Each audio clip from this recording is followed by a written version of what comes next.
Vamos a empezar con relatividad. Si bien tenemos un grupo de videos ya sobre relatividad, que incluye también relatividad general, porque acá lo que se va a ver es relatividad especial, ahí partíamos de mecánica clásica, de las leyes de Newton, pero nunca pasábamos por el electromagnetismo. Por lo tanto, esto va a ser algo separado. No vamos a asumir nada de esos videos, pero sí vamos a asumir todo lo que tiene que ver con electromagnetismo. Así que acá vamos a usar desde electrostática para adelante y también lo básico de mecánica clásica.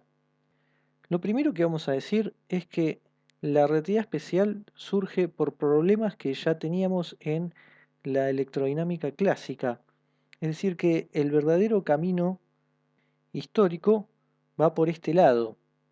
Y vamos a decir cuál era ese problema. Pero antes, recordemos el principio de relatividad.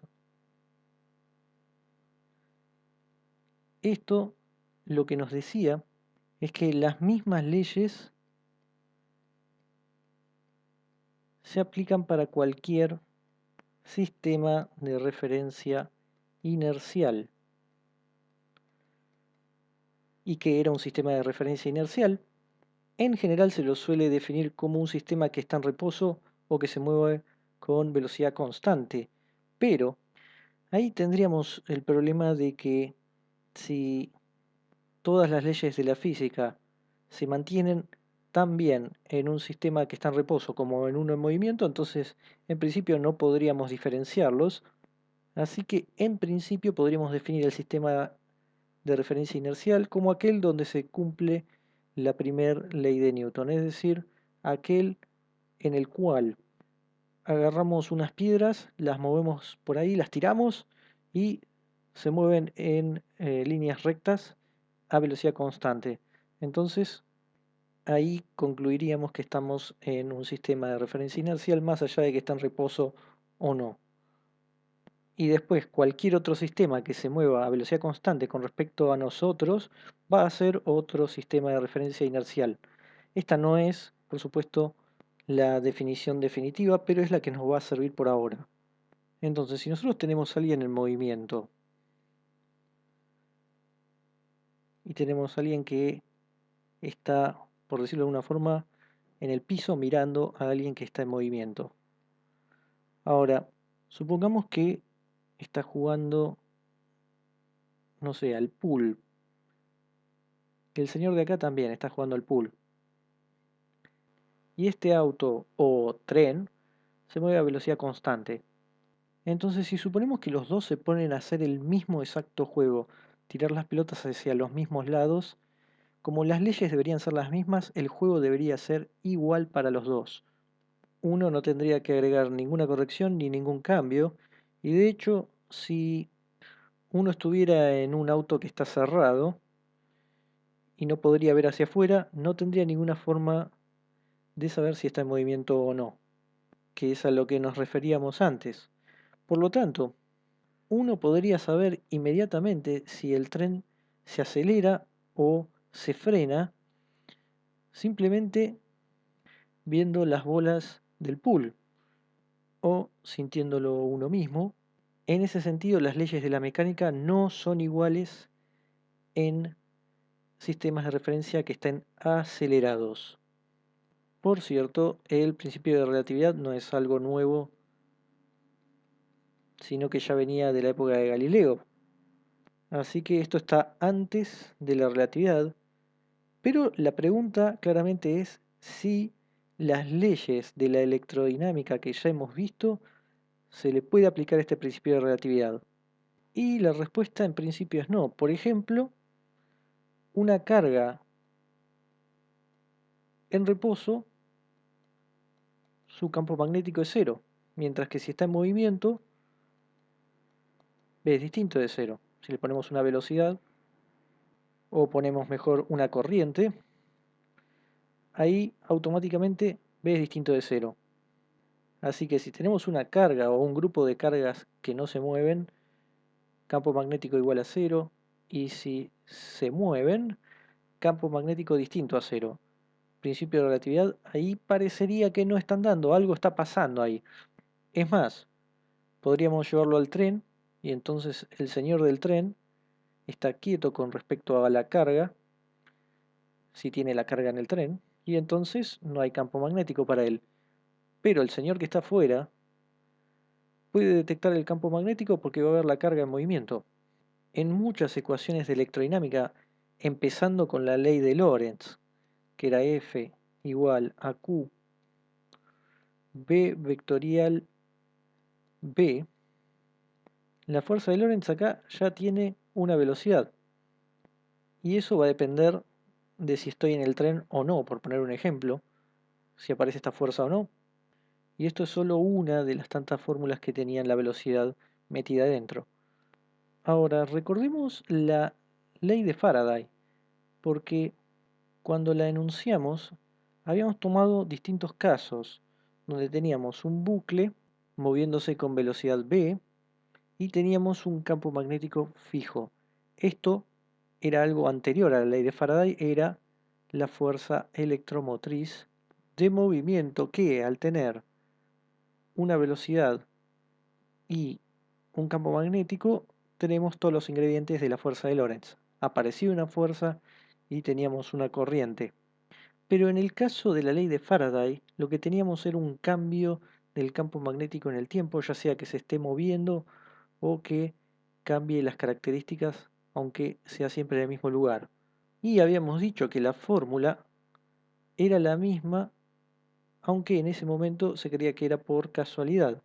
Esta fórmula tenía que ver con que el cambio del flujo en el tiempo nos daba la fuerza electromotriz, pero para el caso de la ley de Faraday se asociaba con el cambio del campo magnético en el tiempo. Entonces ahora lo que vamos a hacer es, el señor que estaba en el tren tiene un bucle y hemos puesto acá adelante un imán, de modo que tenemos un campo magnético que atraviesa la pantalla. Entonces, a medida que este bucle pase por acá, tenemos la situación de la fuerza electromotriz de movimiento, donde E era igual a menos d phi dt, y esta fuerza electromotriz se debe a la fuerza magnética sobre las cargas en el bucle que se está moviendo con el tren.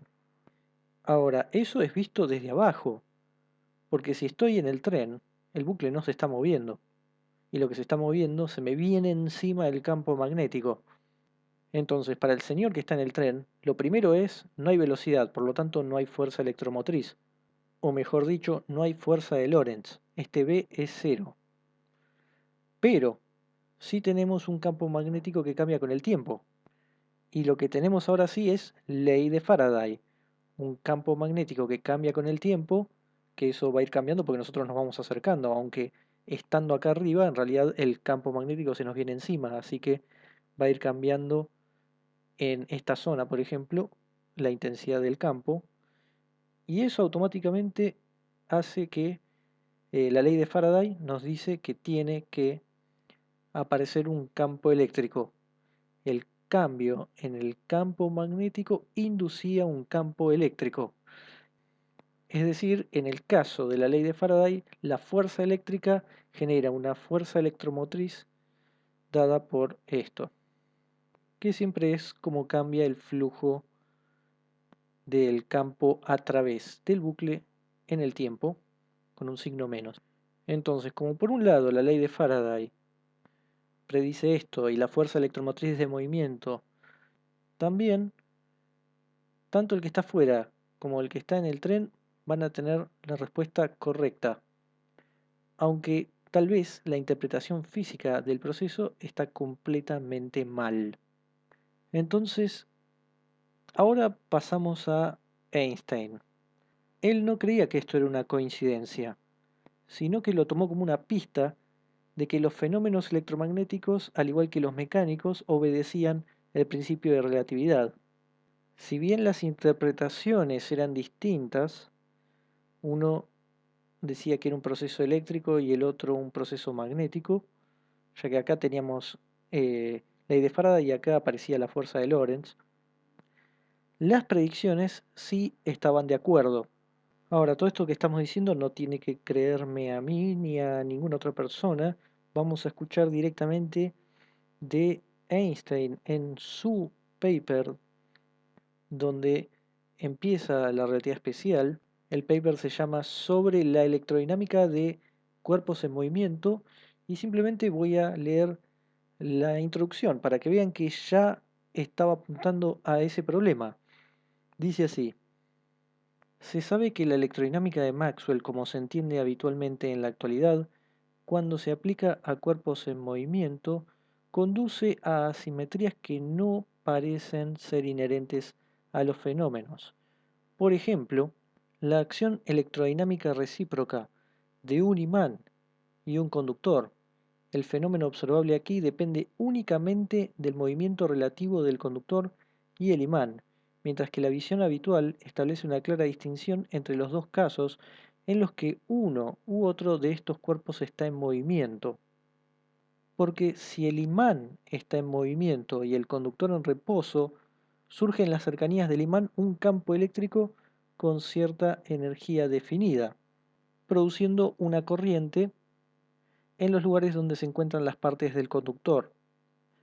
Pero si el imán está estacionario y el conductor en movimiento, no surge un campo eléctrico cerca del imán. En el conductor, sin embargo, encontramos una fuerza electromotriz a la cual en sí misma no hay energía correspondiente, pero que da lugar, asumiendo igualdad de movimiento relativo en los dos casos discutidos, a corrientes eléctricas del mismo camino e intensidad que las producidas en el primer caso mencionado. Eso es lo que decía Einstein en el primer párrafo. Dejaré el link al paper en la descripción. El paper habla de otras cosas, pero al principio pone énfasis en esto que es lo importante.